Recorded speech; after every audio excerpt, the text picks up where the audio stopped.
بسم اللہ الرحمن الرحیم۔ قرآن پاک کھولیں، سورہ یونس آیت نمبر 1 سے ہاتھ رکھیں اور دیکھیں۔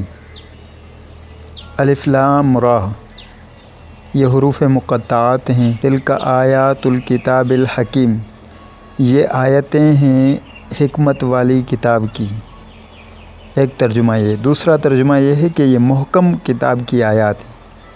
حضرت ابن عباس کا قول نقل کیا گیا ہے اگلی آیات کے متعلق جو آ رہی ہیں کہ اللہ تعالیٰ نے جب حضرت امام الانبیاء محمد عربی صلی اللہ علیہ وسلم کو نبی بنا کر بھیجا تو عرب نے اس کو ماننے سے انکار کر دیا اور کہا اللہ کسی انسان کو پیغمبر بنا کر بھیجے، اس کی شان اس سے بڑی ہے، وہ انسانوں کا محتاج نہیں ہے۔ اکان للناس عجبا، کیا لوگوں کو تعجب ہوا ہے؟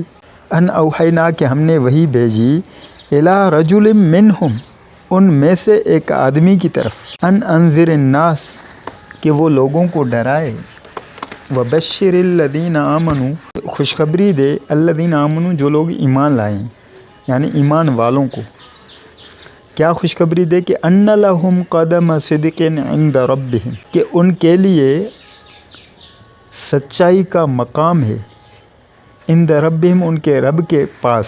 قال الکافرون، کافر لوگ بولے، ان ھذا لساحر مبین، بے شک یہ تو کھلا جادوگر ہے۔ کیا لوگوں کے لیے یہ بات عجیب ہے؟ اس میں تعجب ہو رہا ہے کہ اللہ نے انسان کے پاس وحی بھیجی ہے، حالانکہ ان کو تعجب کرنا تو نہیں چاہیے۔ انسانوں کا پیغمبر ہونا ان کی نظر میں گویا کہ اس لفظ سمجھ میں آ رہا ہے کہ ایک عجوبہ تھا۔ تخلیق آدم کے وقت سے اللہ تعالیٰ کے یہ معمول رہا ہے کہ ہمیشہ انسانوں ہی کو پیغمبر بنایا گیا ہے۔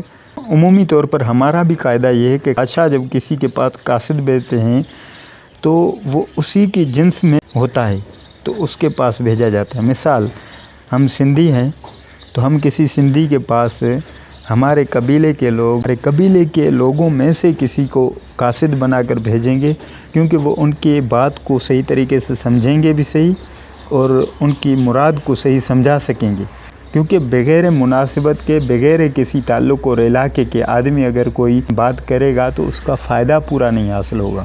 انسانوں کے پاس نبی بھیج رہے ہیں اللہ تعالیٰ، تو انسانوں کو تو انسان ہی سمجھا سکتے ہیں نا۔